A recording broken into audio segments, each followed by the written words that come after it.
dos anos 60 para os anos 70, faz tempo mesmo. Ele cobriu Palmeiras, da academia, dos grandes jogadores. Então, o nosso convidado é do líder, acabou sendo o herói da rodada, pegou o pênalti aos 49 do segundo tempo, senão o líder seria ainda o Flamengo com 11 pontos, o Palmeiras com os mesmos 11 pontos, se o empate fosse 2-2. Cadê o Everton? Por favor. Seja bem-vindo, cara. Você sabe o tanto que eu gosto de você, a admiração que eu tenho. Então, ele é tão espetacular, tem um coração tão grande. Ele me deu as luvas que ele pegou o pênalti do título olímpico no Maracanã. Olha só o tamanho do coração. Bem-vindo, você continua gigantesco. Parabéns. Fala, Galvão, boa noite. Muito obrigado pelo convite. Estar aqui é uma honra. Estar aqui contigo, queria estar aí pessoalmente ao teu lado para te dar um abraço. Quero também dar boa noite a todos, a Renata, ao professor Luxemburgo, Casão, ao Mauro, ao Reginaldo. Pô, é uma alegria falar com todos vocês. E feliz, né? Ainda mais depois do final de semana, depois de uma grande vitória. É só alegria. Agora, vamos poder agora conversar com ele, Luxemburgo. Você, por favor. Dá um abraço pro Everton, né? Porque Que goleiraço, né? fantástico, né? E tem uma passagem com ele maravilhosa, né? Ah, é? Então conta. Porque na final do Campeonato Paulista, né? E eu vi ele separado do grupo, o Corinthians fez o gol aos 45 do segundo tempo. E o Corinthians fez o gol e na época da pandemia, então não tinha ninguém no estádio, então o negócio estava meio... Falei, caramba, e agora? Como é que eu vou fazer? Aí eu olho para ele, tá separado. Ele e o Rogério, que eu tinha levado para o Palmeiras, treinador de goleiro. Aí eu cheguei nele, o que está acontecendo aí contigo? Eu falei, não, estou me concentrando. E de 5 eu pego 2 ou 3. Aí eu saí do grupo ali perto dele pro Rogério, foi a informação que eu precisava. Cheguei, rapaziada, ganhamos o campeonato. Porque, ó, o nosso goleiro foi que pega 2 ou 3 de 5. E animei o pessoal ali. Então, um detalhe assim, que ele tava. Eu queria saber por que ele estava separado do grupo. Aí eu fui conversar, estava se preparando para os pênaltis, que é uma característica dele pegar pênalti. É assim mesmo, falar ou é contigo, meu filho? cascata do professor? Valeu, professor. Que alegria falar com você.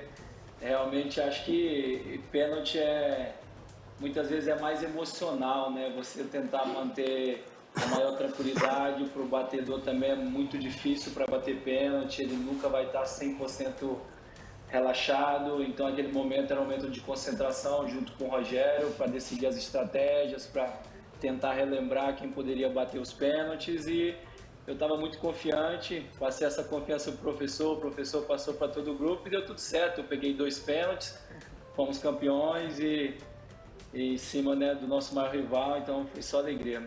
E o Vanderlei até... Foi esse time, na saída do Vanderlei, que chegou o Abel, não foi? Foi.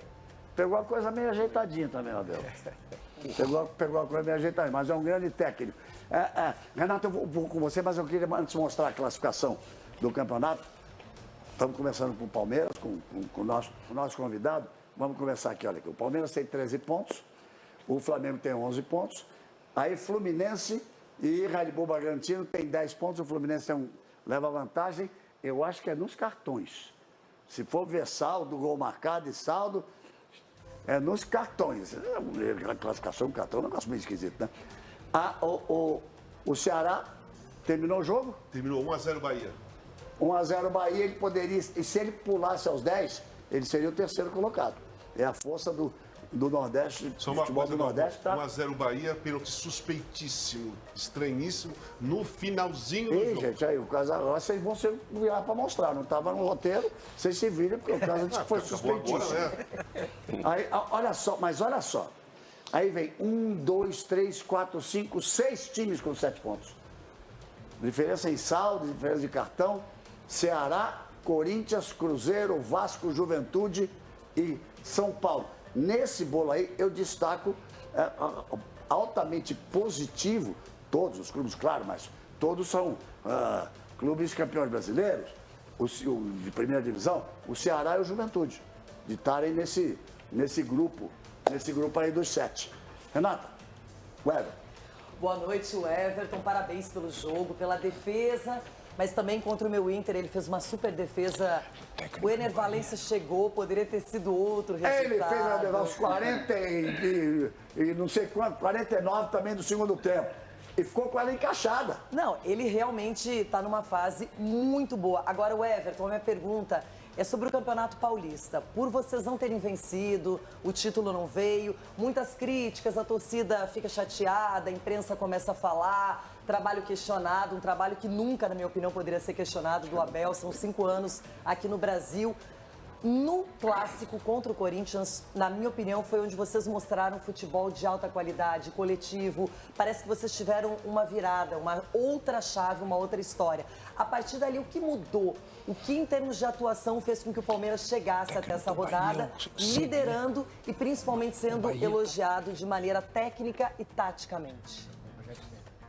Bom, Renato, acho que perder um clássico numa decisão é sempre muito difícil, é normal a cobrança, a gente entende, o torcedor quer ganhar sempre, a gente também, só que a gente sabe que é difícil ganhar sempre, né? Eu acho que o mais importante para o Palmeiras é estar disputando o título, é estar em decisões e ele te deixa mais próximo de vencer, e a gente tem sempre essa mentalidade, é focar naquilo que a gente controla, é o que o Abel pede todos os dias, é focar naquilo que a gente pode controlar, que são as nossas ações, melhorar, evoluir, não se importar com com as críticas, que elas são naturais porque não se vence, e a gente focar na nossa melhora. A gente também vale lembrar que esse ano foi o ano que talvez mais mudou os jogadores do Palmeiras, saiu muitos jogadores, chegaram outros jogadores novos e muitas vezes há uma demora para adaptação, alguns se adaptam mais rápido, outros têm um pouco mais de demora.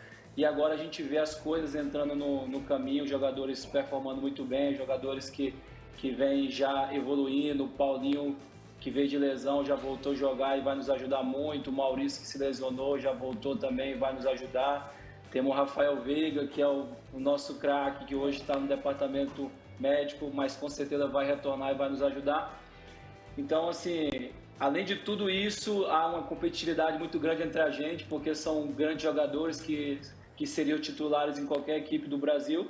Então, gera uma competitividade entre a gente e acho que quem ganha é o Palmeiras, que é um time sempre muito forte. Bom, eu quero mostrar, mas não coloque agora não, por favor.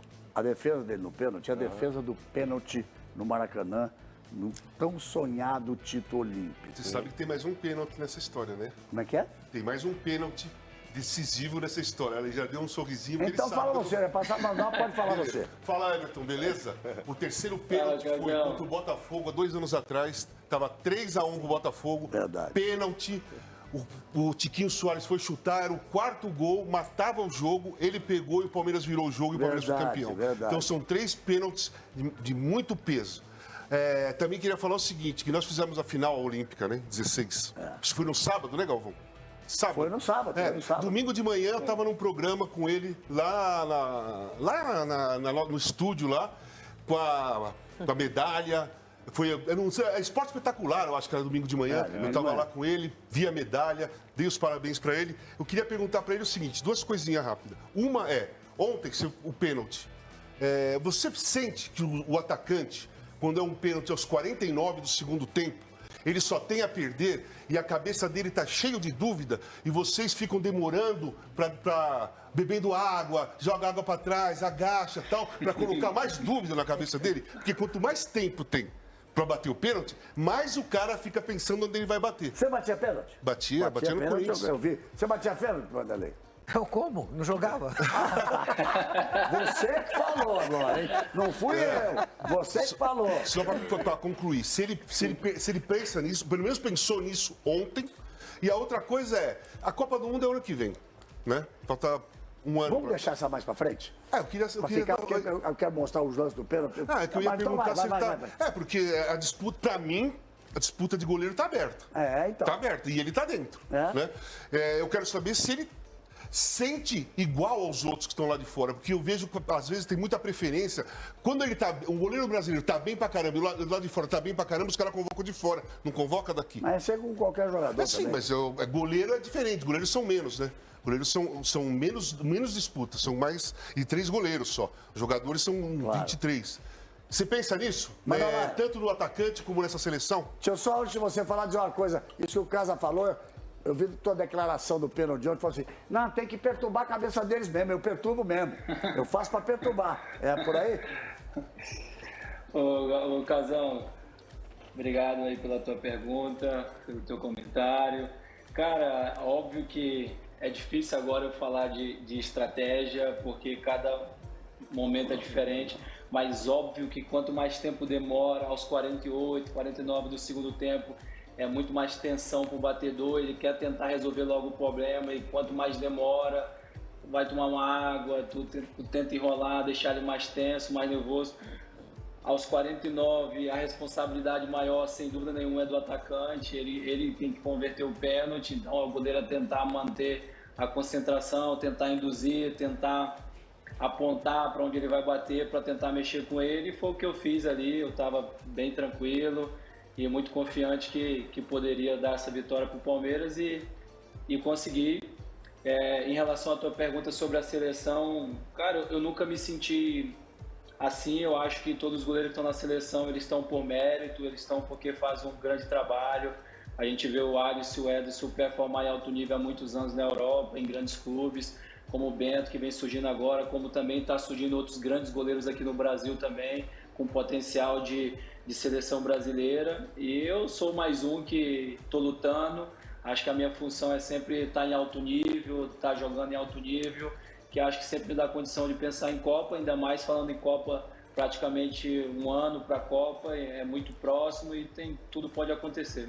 Olha, o Mauro e o Reginaldo vão falar já, mas tenho certeza que a torcida do Palmeiras, principalmente, que é líder do campeonato, e todo mundo que gosta de futebol está querendo ver esse pênalti, como é que foi, como é que não foi, porque nós temos 2 pênaltis para mostrar, vocês vão ver uma semelhança que existe na cobrança dos 2 pênaltis. Mas antes, por favor, coloca aquela foto que está no nosso painel lateral no ar para que ele possa ver, por favor.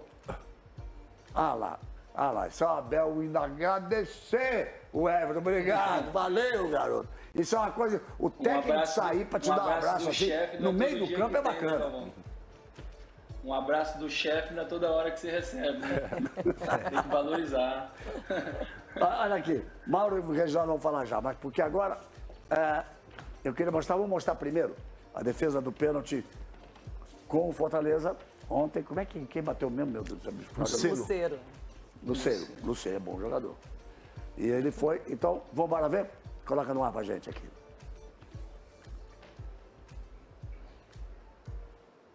Ah lá, você viu? Ele caiu, fez a defesa, sai, não foi antes da bola, não foi antes da cobrança. Eu nunca entendi porque o goleiro fica pulando para um lado para dar algum outro canto para o cara bater. Sempre digo que o gol em Cocheque foi uma bola, na hora do defensor de pênalti, ele sempre me disse, argentino, todo pênalti mal batido eu pego, mas foi bem batido e ele pegou. E já se levantou e partiu porque tinha sobra. Agora vamos ver uma coisa. Ele deve estar imaginando o que eu vou mostrar. A importância da defesa que nós vamos mostrar agora, segura um pouquinho, por favor. Porque a decisão olímpica foram tantos e tantos anos, tanta espera, vai para a final, pega aqui, pega ali. E aí, os jogadores, os 5 brasileiros que bateram, Neymar foi o último, cada um fez a parte deles. Cada um fez o seu gol. E dos 5 alemães que bateram, ele fez a diferença que ele pegou. E aquele pegou, fez a diferença da vitória por 5-4. Eu fiquei tão feliz que escuta aí, que essa vai com a narração lá da Olimpíada. Vamos embora. É o Peterson, quem sabe agora. Vai que é sua, Everton. Partiu o Peterson, vai que é sua, vai que é sua, vai que é sua, vai que é sua, Everton. Vai que é sua, Everton. Essa foi pra Dona Josefa, o Everton. Vai que é sua. Eu cismei de... Gente, coloca as duas juntas pra mim, pra gente dar uma olhada. Agora não tem narração. Você pode falar, você sai depois da cobrança, é no mesmo lugar, os pênaltis são batidos do mesmo jeito. Você pegou, olha a semelhança disso, gente. Dá uma olhada. Dá uma olhada nisso. Pode falar, Everton, eu quero saber de você. Como é que vai nessa bola? Não, eu acho que é convicção, né? Um dia eu contei a história do pênalti da Olimpíada, Galvão, que foi muito engraçado, que faltava ali 3, 4 horas para o jogo, era obrigatório os goleiros analisar os possíveis batedores com decisão de pênalti. E o Peterson, que era o quinto pênalti aí da Alemanha, ele tinha 8 pênaltis em cobranças para me ver lá antes do jogo. E tinha 4 para o lado direito e 4 para o lado esquerdo. E eu falei, poxa, e agora? Onde ele vai bater, né? Se for para os pênaltis, onde ele pode bater o 9º pênalti? Eu fiquei analisando junto com o preparador de goleiro e eu comecei a perceber que todos os pênaltis deles decisivos, que o time dele estava 0-0 ou estava final de jogo, ele batia sempre no canto esquerdo. Ele era o canto de confiança dele. E eu fiquei com isso na minha cabeça. Então, quando veio o quinto pênalti, o cara vem do meio, final de Olimpíada, nunca que ele está confortável para bater um pênalti. É o quinto pênalti, ele é obrigado a fazer. E eu fiquei com aquilo na cabeça. Poxa, é um pênalti decisivo, ele vai bater no canto de confiança dele. Eu vou ficar quieto, não vou dar sinal nenhum, vou fingir que eu também estou preocupado. E na hora que ele foi para a bola, eu voei no canto de confiança dele e deu tudo certo. E depois o Neymar foi lá e fez e veio aí o primeiro ouro para nós. Foram os lances decisivos, porque os 4 tinham feito, os 4 alemães tinham feito, ele pega o Neymar, bate a seguir. Tem gente aqui dizendo que qual foi mais difícil. Mauro Naves, agora você vai falar com ele, depois o Reginaldo, depois eu tenho uma pergunta diferenciada para fazer para você, que é uma brincadeira, é mais uma brincadeira.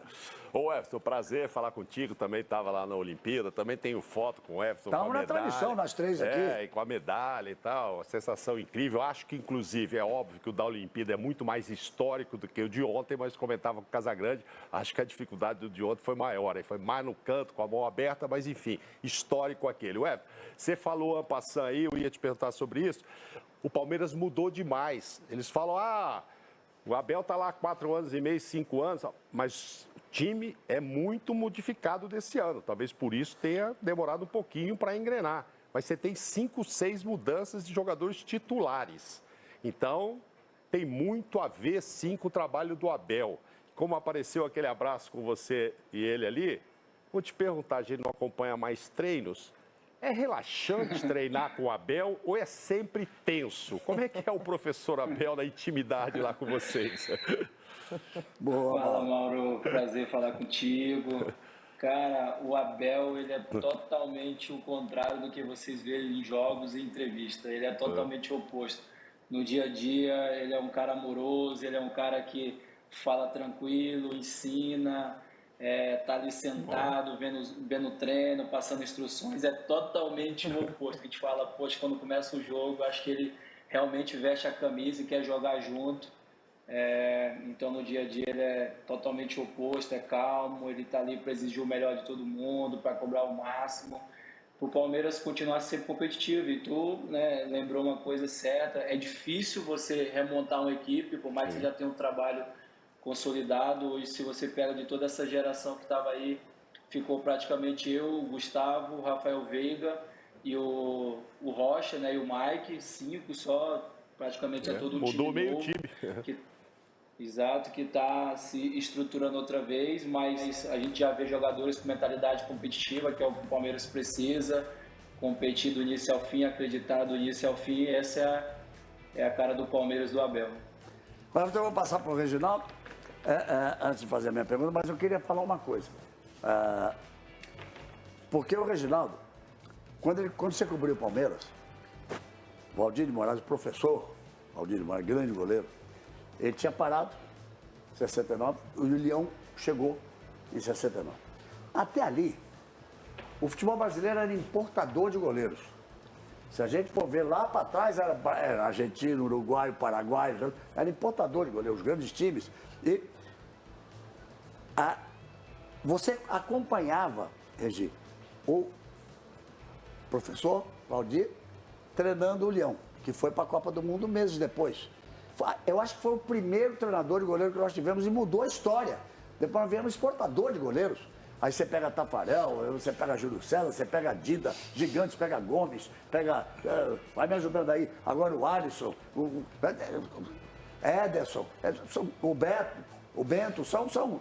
Júlio César, que foi o melhor do mundo no ano dele.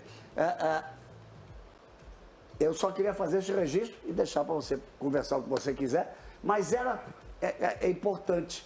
Eu perguntaria para ele até, depois que você fizer a sua pergunta, que ele respondesse quem foi o cara que fez ele explodir assim. Vai, Regi. Bom, é muito curioso e é aquilo que você disse, né? A gente era um importador de goleiros. Hoje, a única posição que não tem discussão é goleiro. É uma escolha assim de 5, 6, qualquer um deles defenderia muito bem a seleção. Essa é uma grande verdade. Agora, evidentemente, o Everton não sabe que eu comecei minha vida no Palmeiras, né? Minha vida profissional. Você quase foi palmeirense. Nunca fui palmeirense, mas comecei minha vida no Palmeiras com o Rubens Minelli, com o diretor de futebol José Jimenez Lopes, que é meu padrinho de casamento e que também corria de automóvel, né? Mas eu ia te perguntar o seguinte, exatamente, o Casagrande também falou, mas hoje nós temos goleiros a ponto de estudar, eu não sei se isso sempre aconteceu, de estudar, ver batedores de pênalti porque antes a gente falava o seguinte, o goleiro arrisca, o goleiro é sorte, ele joga para um lado, ele arrisca, aí existe isso, tanto é que você vê o goleiro de um lado, a bola do outro. Mas esse fato de estudar, essa é uma coisa muito interessante, porque você está me dando, e provavelmente os outros desse nível também fazem isso, está me dando a certeza de que hoje a coisa é muito mais estudada, é muito mais calculada. Claro que a sorte é tudo no pênalti, óbvio. Vocês estão lá como o jogador tem a obrigação de marcar, mas ele tem um gol desse tamanho, né, Casa? Você sempre bateu o pênalti, né? Mas vocês não. Vocês têm a obrigação de defender, vocês são, vamos dizer, a caça. Eles são os caçadores. É verdade, Reginaldo, um prazer falar contigo. Cara, hoje futebol é muita informação, né? Acho que quanto mais tu estuda, quanto mais tu vê, mais tu tenta se aproximar, porque de fato, na hora, acho que é um jogo de gato e rato, é você tentar entender o que o cara tá pensando também. Você tem a probabilidade, você vê qual canto ele bate mais vezes, como que ele bate alto, bate baixo, mas quem diz que ele vai fazer aquilo que você está pensando naquele jogo? Né? Então, assim, tem todos esses fatores que pesam muito. Então, às vezes, mais o teu filho do momento, de tu olhar no olho do cara, de tu ver o que ele tá sentindo, o olhar dele, acho que fala muito mais do que, às vezes, a probabilidade dele, né? Então, acho que o pênalti, de fato, é mais emocional, é tu tá tranquilo, é tu tá calmo, que acho que tu tem mais chance de pegar, que foi o que aconteceu comigo ontem.